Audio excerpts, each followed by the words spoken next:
Hey, everybody. First, I just want to thank Henry Stewart for having me. Thanks to all of you for being here.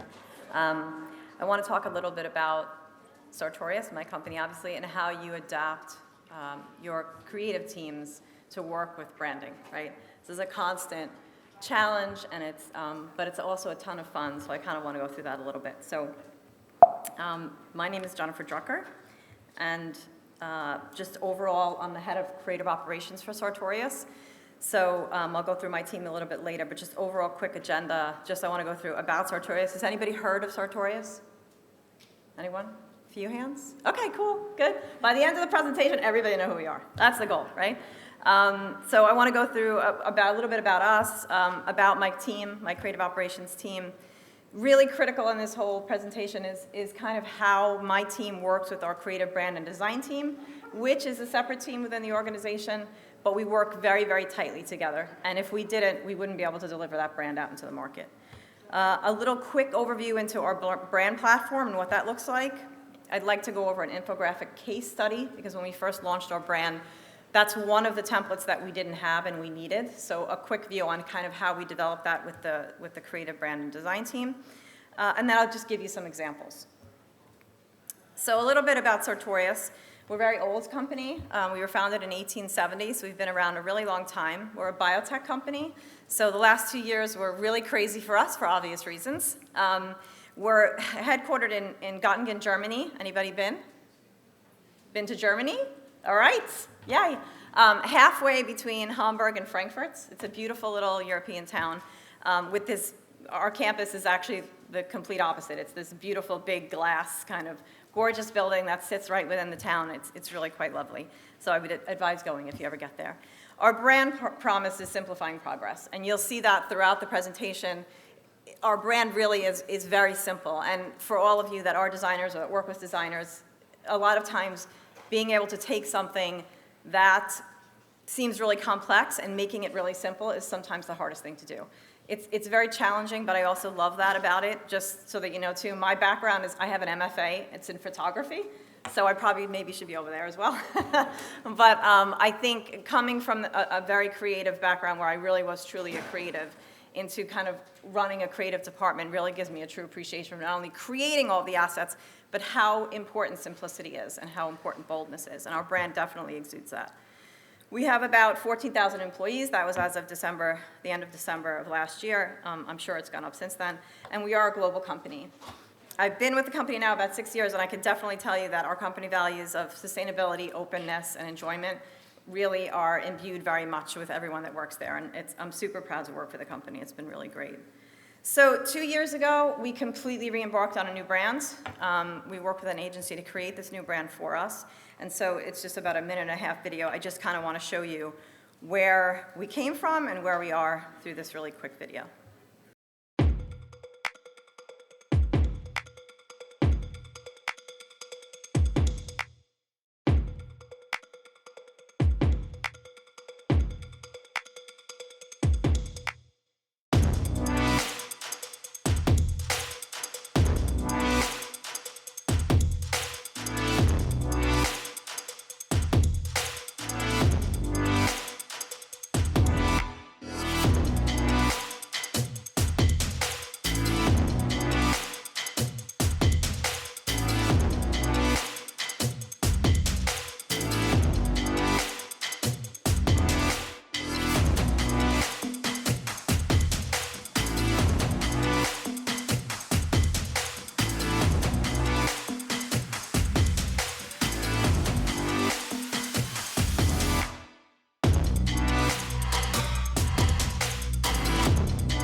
have to let it finish, right?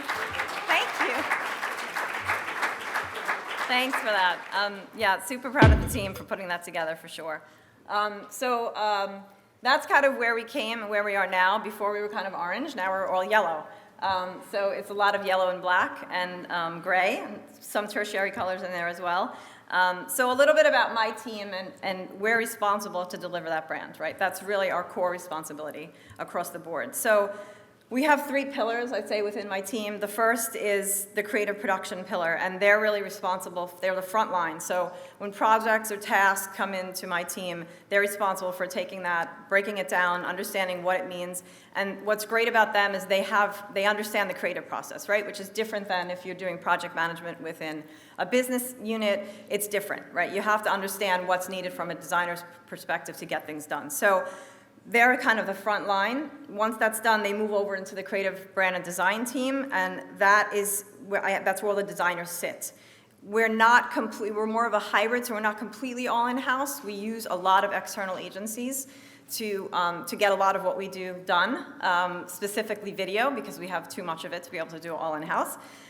So we do use agencies and in-house, but those in-house designers work very closely with the agencies to make sure that our brand is being delivered. And then, of course, and we just heard about DAMOps, it's critically important within my team. We have an entire e-business department, but I do have people that sit on my team that are responsible for the assets that come out of my team. And so they're responsible for all of the tagging, all of the databasing that has to get done to upload everything into our digital asset management system. And then, obviously, all those final assets are disseminated into various different channels depending on where they need to go. So this is the part that's really important, right? So my creative operations team, if you want to look at it as production head, we work really, really closely with the creative brand and design team. Our brand is who we are as a company. It's what builds trust in the industry for who we are as a company. And so we need to work really tightly together to make sure that we deliver that in a way that's effective. I always say adherence to the brand platform equals happiness within my company. When you don't do it, people kind of don't really love it, neither does the brand team for obvious reasons. So I think I want to pop over to the brand platform for a minute, but I think that adhering to that for a lot of reasons is really important, right? It really is who you are. It's who I am right now, talking to all of you. It's every touch point is really important that you align what that looks like to everyone so that everyone knows immediately when they see you, oh yeah, that's Sartorius, and yep, I trust them, right? And the second they see anything break down, it goes away. All of that goes away. So you really want to kind of build it. So I'm going to pop over to the brand platform just for a second, and I won't go through the whole thing. It's hundreds of pages, but I think the important thing to note is the main things that are on here is all of our templates, right? All of our logos in various different formats, email guidelines, backgrounds, illustrations, icons, everything that my team needs to put together an asset is here. When it's not here, we build new ones, but we do it together as a team. We don't go off and kind of just say, hey, we want to create a whole new one by ourselves. We really work very tightly with them on all of this. So I think the point here is your brand doesn't need to have a 400-page website, right? It doesn't. It needs to have, oh, you're not seeing my screen. It didn't switch. Okay, sorry about that, guys. It doesn't need to have a 400-page website. It could be a 3-page guidebook, right? But you have to give people an understanding of what your brand means. If you don't, you can't really expect them to be able to meet that. So it's kind of important regardless of which way you work. Okay, and just so you get a sense of our brand by the numbers. So since we launched 2 years ago, 103,000 asset template downloads. We use the platform constantly. 174,000 sessions. And then, of course, as you would imagine, the top downloads are our logo. The MS Teams video background that everybody's been using over the past 2 years especially, so that nobody had to see our bedrooms and living rooms or wherever else it was that we were working over the past 2 years. So the branding team created these really great backgrounds for us, and obviously the PowerPoint template, which I'm using, and probably that's the majority of what the entire company uses. So just a few things or points to note about really being successful with whether you have branding within creative operations or not, right? So know the brand. It sounds really silly and simple, but it's so true, because I think that, again, depending on whether you have this giant platform that has tons of assets for you to use or it's very small, a lot of people don't bother to really get to know it really well. And within our brand, it's down to picas, right? We have really tight guidelines, where you should use space, how big fonts should be.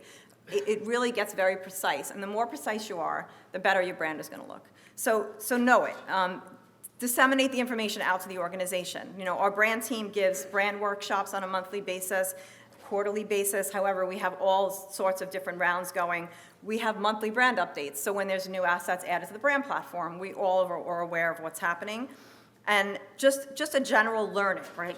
Then follow the guidelines, use the templates, because a lot of times they're created and people kind of want to go off, and I think everybody probably knows here, the one thing that everybody in a company wants to do is the creative, right? They all have an opinion, they all think they're designers, they've all been to, even if they don't, because it's fun, and I totally get that, and there is some level of understanding that you have to have there. But at the same time, if there are templates, you really should kind of abide by them. When there aren't, and I'll go through this a little bit later after this slide, create new ones, right? Work with your branding team or align with the brand to make sure that the template that you create can be used across the organization, and then make sure it's accessible by everybody else.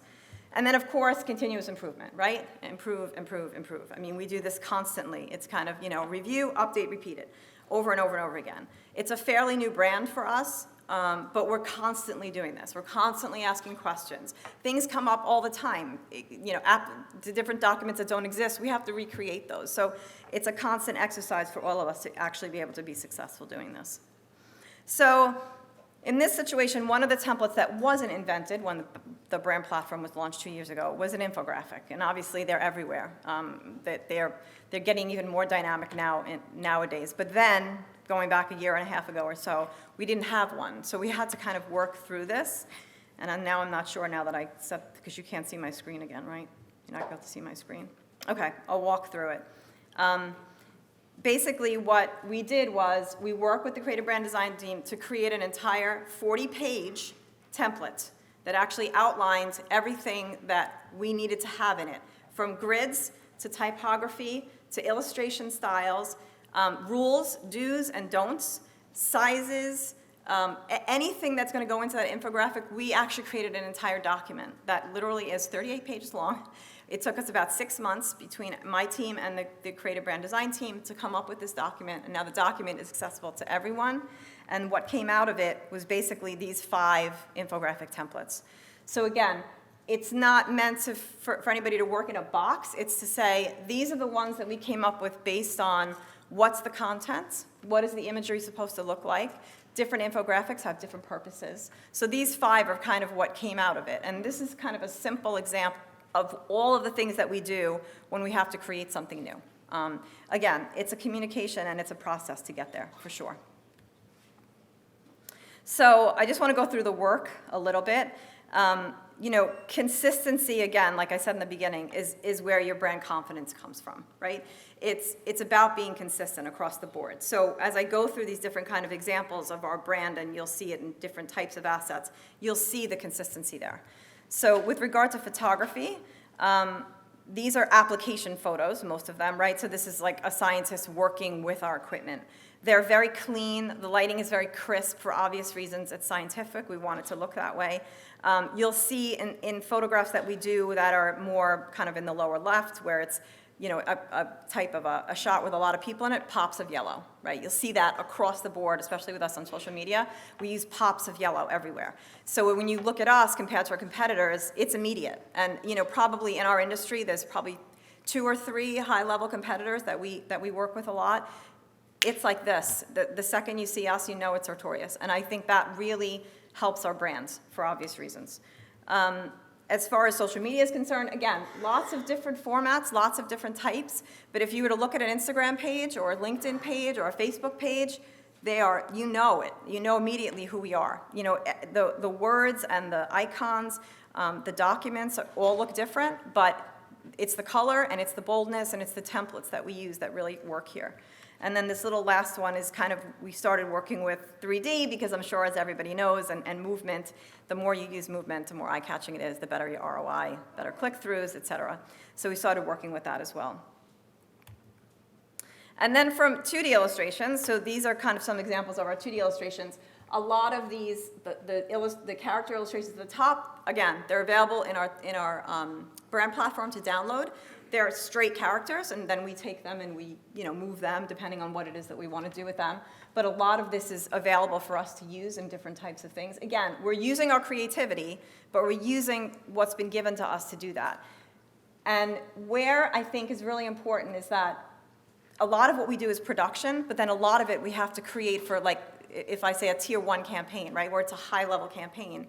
My team has to come up with really bold, beautiful, creative concepts, right? That's where you should be focusing the creativity. On the things that are more production-based, it's really actually nice to have all of those assets for you that you can download and use, move around. But where the creativity comes in, and we're working with an agency on a big creative concept, we can really take our creativity and use it there. So it's a really nice marriage of having templates for some things and being able to be super creative on others. And on the bottom, those are our bioreactors, which is probably used for a COVID vaccine, I'm sure, across the board, different sizes. But that's just to give you an idea of every time we create a package for a different product launch, we create an entire visual package. So we create illustrations, 2D, line drawings, 3D. We're now talking about kind of thinking ahead and getting, virtual. Brian, you were talking about kind of this virtual reality and augmented reality. So one of the things we just started to kick off is create 3D renderings of all of our products as opposed to photography for all of our products. The application photos will not go away.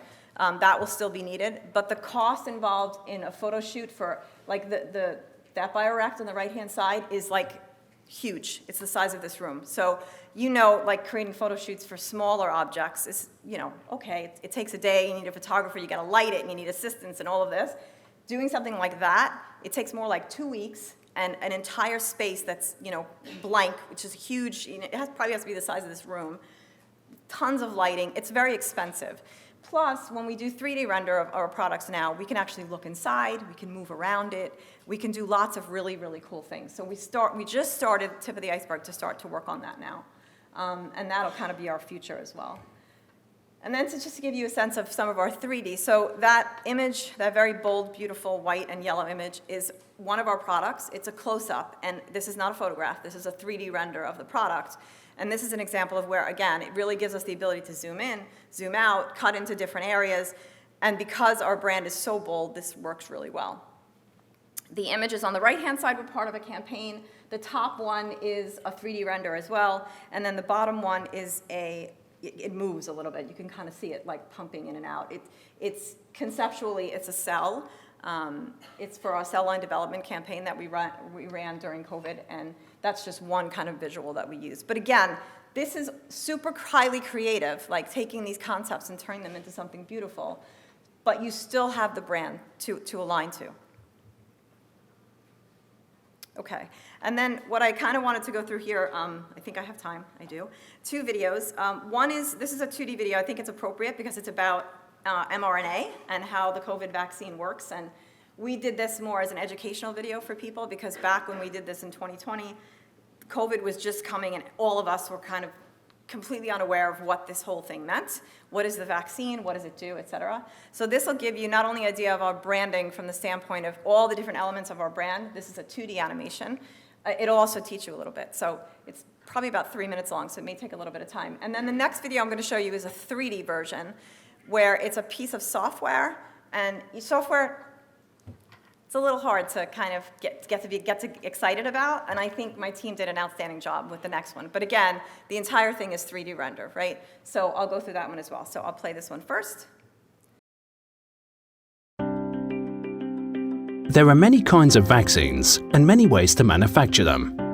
Vaccines take an average of 10 years from research in the lab to administering them in the doctor's office. This timeline must be shortened if we want to be prepared for pandemics or novel diseases as they emerge.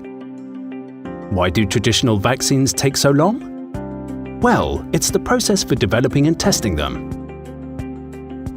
All pathogens that cause infectious diseases like viruses have an associated antigen. This antigen activates our immune system to fight that virus.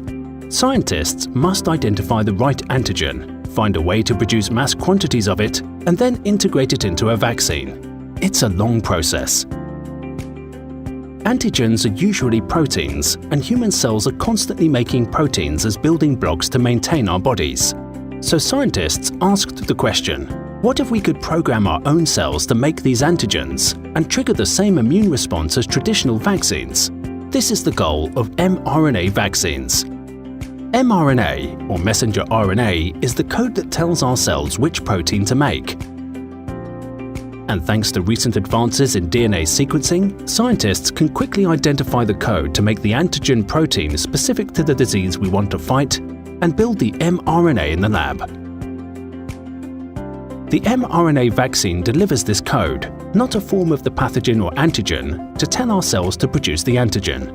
Once the antigen is present in our bodies, it initiates an immune response, just as a traditional vaccine would. The good news is that mRNA are much simpler to produce in the lab than proteins. To create the synthesized mRNA, scientists insert the sequence corresponding to the mRNA into a plasmid, a small DNA molecule within a cell that can replicate itself. This plasmid is put into a reactor where an enzymatic reaction triggers the synthesis of the mRNA. The synthesized mRNA is then purified and encapsulated in a lipid nanoparticle. The lipid coating enables the mRNA to reach our cells where protein production takes place, triggering the immune response.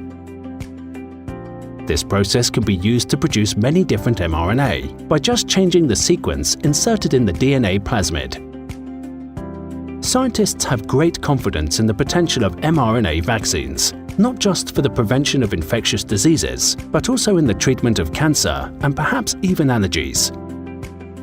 To summarize, mRNA vaccines will offer many benefits over traditional vaccine manufacturing. Speed. They don't require the slow process of producing antigens by cell culture or bacterial fermentation in a lab. They simply signal our bodies to produce the antigen ourselves. Savings. The same production setup can be used for multiple vaccines, reducing costs significantly, unlike traditional vaccines which require dedicated facilities for each kind of vaccine. mRNA vaccines are not common today, but have tremendous potential and could alter how we think about vaccine development in the future. To learn more about the different vaccine development and manufacturing processes, visit sartorius.com/vaccines.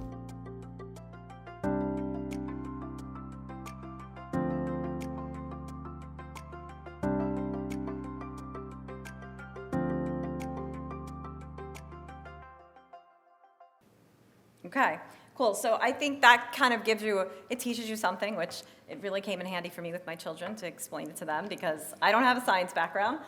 So this was super helpful. And I think really the purpose of it was to challenge the brand a little bit and see how we can deliver something that can, it's not just, we're not talking on a B2B, right? A lot of people don't know if they're not in a B2C environment who Sartorius is. This enables everybody to, it strengthens our brand within a more retail environment, but it also teaches something. And I think that's something to think about too. You want to kind of promote yourself as being a thought leader.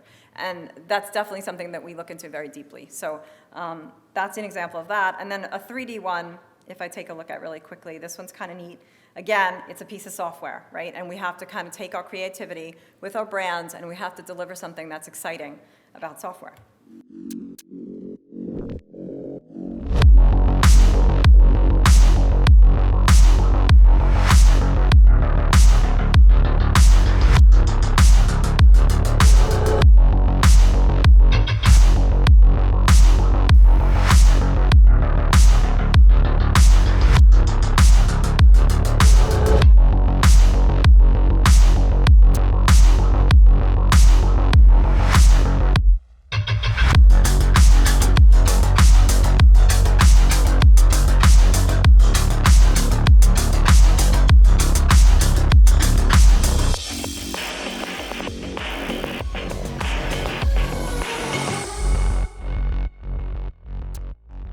And I have to mention sound because my creative lead is also a drummer. So you can tell.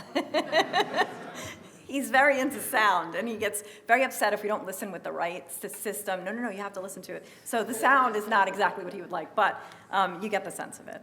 So again, just to kind of some closing thoughts about what I just spoke about.